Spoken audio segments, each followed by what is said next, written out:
La MONUSCO appelle à régler le sort de 1400 individus réfugiés dans ses bases à Goma.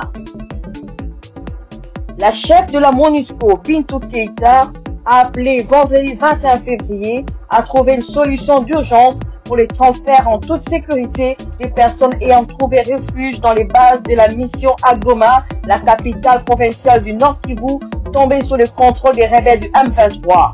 Bintou Keïta a fermement déclaré qu'elle ne céderait pas aux pressions du M23 qui exige la remise de ces individus.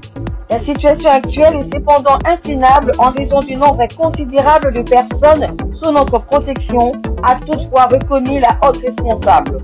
Elle a notamment mentionné les conditions de vie difficiles dans les bases de la MONUSCO et les ressources limitées dont dispose la mission.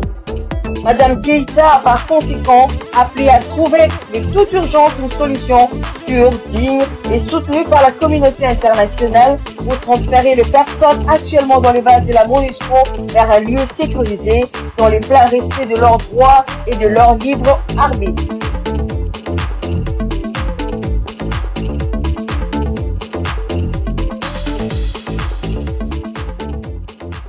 James Kabarebe et Lawrence Kanyuka sanctionnés par le Trésor américain. Les États-Unis ont imposé des sanctions à James Kabarebe, ministre d'État rwandais chargé de l'intégration régionale pour son rôle clé dans le soutien à la rébellion du M23. La presse congolaise signale que le département du Trésor américain cible également Lawrence Kanyuka, porte-parole de l'AFC M23, ainsi que deux de ses sociétés enregistrées en Europe. Ces mesures interviennent alors que les M23 et les forces de défense rwandaises RDF ont récemment pris le contrôle des Goma et Bukavu, deux villes de l'Est de la RDC, tout en poursuivant leur avancée dans les Sud Kivu. Avec ces sanctions, Washington réaffirme ainsi sa volonté de tenir pour responsables les acteurs impliqués dans la stabilité de la région des Grands Lacs, particulièrement la partie Est de la République démocratique du Congo.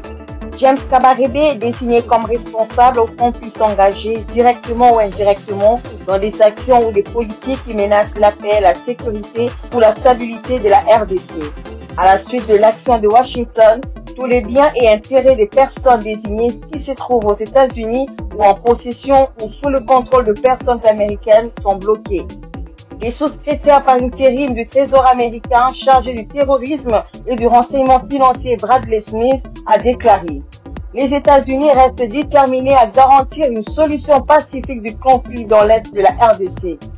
Ces quotidiens notent que le gouvernement congolais continue de faire pression sur la communauté internationale pour obtenir des sanctions sévères contre le Rwanda et ses supplétifs du M23 qui occupent illégalement le territoire congolais. Mais la RDC estime que ces premières mesures restent insuffisantes face à l'ampleur du drame qui se joue dans l'Est du pays.